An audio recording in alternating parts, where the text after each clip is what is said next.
I am Amadeo I, King of Spain, though my reign lasted only 3 tumultuous years, from 1870 to 1873. My journey to the Spanish throne was as unexpected as the challenges I faced once I ascended it. Born in Turin in 1845, I was the second son of Victor Emmanuel II, the King of Sardinia who would later become the first king of a unified Italy. My upbringing was rooted in the principles of duty and service, though I had never envisioned myself as a king of a foreign land. My military training and political exposure prepared me to serve Italy, but fate had other plans. The Spanish throne became vacant after Queen Isabella II was dethroned in 1868 during the Glorious Revolution. The country, racked by political instability, sought a constitutional monarch to restore order. After much deliberation, the Spanish Cortes offered me the crown in 1870. My acceptance was not a decision made lightly. I knew Spain was in turmoil, but I believed I could bring stability and modernization to the kingdom. I was also motivated by a sense of duty to uphold constitutional governance and the hopes of the Spanish people. I arrived in Spain in early 1871, full of optimism and determination. However, the reality was far grimmer than I had anticipated. The country was deeply divided. Republicans, Carlists, and monarchists all vied for power, and each faction had its own vision for Spain's future.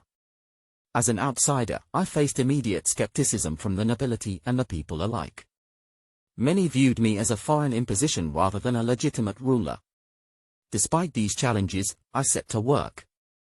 I aimed to govern as a constitutional monarch, respecting the democratic institutions established by the Cortes. I surrounded myself with capable advisors and sought to modernize Spain's infrastructure, economy, and military.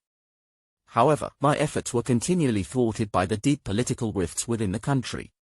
Republican uprisings, Carlist revolts, and widespread corruption within the government undermined my initiatives. One of the most painful moments of my reign came in 1871, when an assassination attempt was made on my life. As I left the Prado Museum in Madrid, my carriage was ambushed. Though I survived unscathed, the incident was a stark reminder of the hostility I faced. It also deepened my resolve to persevere, but the unrelenting tide of opposition soon took its toll. The final blow came in early 1873. The political gridlock and insurrectionary movements made governance nearly impossible. I realized that my presence was no longer serving Spain, instead, it was exacerbating the divisions. With a heavy heart, I abdicated the throne on February 11, 1873, paving the way for the First Spanish Republic. My decision was born of love for Spain and the hope that my departure might allow the nation to find unity and peace.